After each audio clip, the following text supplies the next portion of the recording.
Hello guys, আসসালামু আলাইকুম। অনেকদিন পরে চিন্তা করলাম একটা ব্লগ নিয়ে আপনার সামনে হাজির হই। তো রেগুলার যেটা ব্লগ বানাই এটা ধরলক রান্নার ব্লগ হয়। আজকের ব্লগটা একটু special special for special person. তো স্পেশাল পার্সনটাকে আর কিতা নিয়ে আজকের ব্লগটা অবশ্যই সম্পূর্ণ ব্লগ দেখলে বুঝতে পারবা, আর আমরা লগে থাকক অবশ্যই। আমার যে হেরান লাগে গাইস, গাড়ি তুটিয়া যে গরম লাগে, যে গরম পড়ছে আজকে। যদি একটু বৃষ্টি হইতো তাইলে একটু ঠান্ডা আবহাওয়া থাকলো অনেক। ফাইনালি আমরা যাওয়ার উদ্দেশ্যে গাড়ি তুটি গেছি, আমি আম্মা মৌমিতা। তারপরে গাড়ি তুটিয়া এখন দেখতে পারা কিলা গামছি আমি, আমার অবস্থা কিলা খারাপ, সিচুয়েশন কিলা খারাপ। গরমে আর নেকাপ লাগাইলে তো বুরকা নেকাপ তো আর অতিরিক্ত গরম লাগে নেকাপ ফিন্দিলে, তারপরেও তো ফিন্দা লাগে। তো গরমে আমি হইরাম লাল হয়ে গেছি।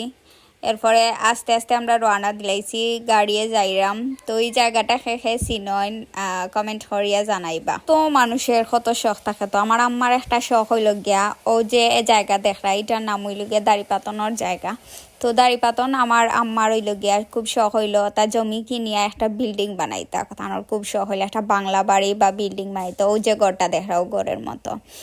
তো ইনশাল্লাহ একদিন আম্মার স্বপ্ন পূরণ করার চেষ্টা করমু।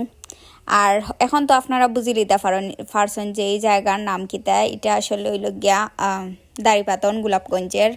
তো এখানে অনেকগুলা বিল্ডিং বানানি ওর আম্মার হইজনের সময় তাই যখন ছোটো আসলা তখন ইগালা খালি জঙ্গল আসলো, এটাত কোনো গড় বাড়ি আসলো না। আর এখন দেখানি খালি বিল্ডিং আইনর, আর বড় বড় বিল্ডিং আইনর, বাসা বাড়ি ওর। আর এই স্কুলিটা খেয়ে চিনন অবশ্য কমেন্ট করিয়া জানাইবা। মেয়ে আর আম্মা গিয়া হামাই গেলাম গোলাপগঞ্জ যাইয়াও রাজমহল দেখে একটা কেক আনতাম ইয়ামিনর লাগে, কারণ ইয়ামিনর বার্থডে আর ইয়ামিনরে আজকে সারপ্রাইজ দেওয়ার লাগিয়া যাইরাম।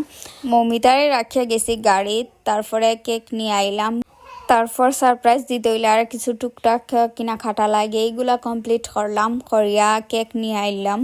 তো কেকটা আসিল চকলেট ফ্লেভারের, কারণ হ্যাঁ চকলেট খাইতে বা কেক খাইতে খুব বেশি পছন্দ করে ইয়ামিনে। তার কেক হই গেলে আর কিছু লাগে না, এর লাগিয়ে আমি কেক আনলাম চকলেট ফ্লেভারের।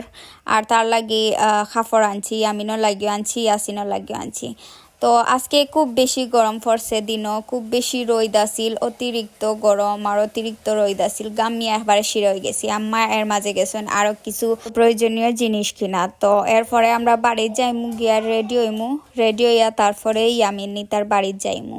ফাইনালি আমরাও রেডি হয়ে গেছি আর গাড়িও আইছে, এখন আমরা যাইতাম গিয়া। কিছু খাওয়ার না তাই আমার তাই মাতের এখন আমরা খুব এক্সাইটেড আছি আর কি। আমি সারপ্রাইজ দিতাম, ইয়ামিনে জানে না তার লাগে যে আমরা যাই। আর ও হইল গিয়া বার্থডে কেক। তো কেকটা সুন্দর হয়েছে নি সবাই কমেন্ট করবা, আমার কিন্তু খুব ভালো লাগছে। আর কেকের টেস্টটাও কিন্তু খুব ভালো আছিল। আমরা সামর্থ্য অনুযায়ী চেষ্টা করছি আমরা ইয়ামিনরে খুশি করার। তো ইয়ামিনের বার্থডের কিছু ভিডিও আছিল, এগুলো আর অ্যাড করছি না, কারণ হইল সব ফ্যামিলির মানুষ হল আসলা।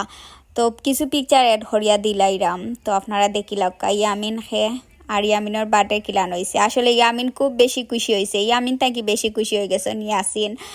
তো ইয়ামিন ইয়াসিনে যেহেতু সারপ্রাইজ পাইয়া খুশি, তো আমরাও খুশি। এখন আস্তে আস্তে বাড়ির উদ্দেশ্যে রওনা দিলাইমু, আর গাড়িতে উঠে গেছি, আবার যাইমগি বাড়ির। তো আজকের মতো সবাই ভালো থাকা, সুস্থ থাকা, দেখা হইব অন্য কোনো ব্লগও। Tata bye bye. ব্লগটা কিলান লাগছে অবশ্যই কমেন্ট করিয়ে জানাইবা।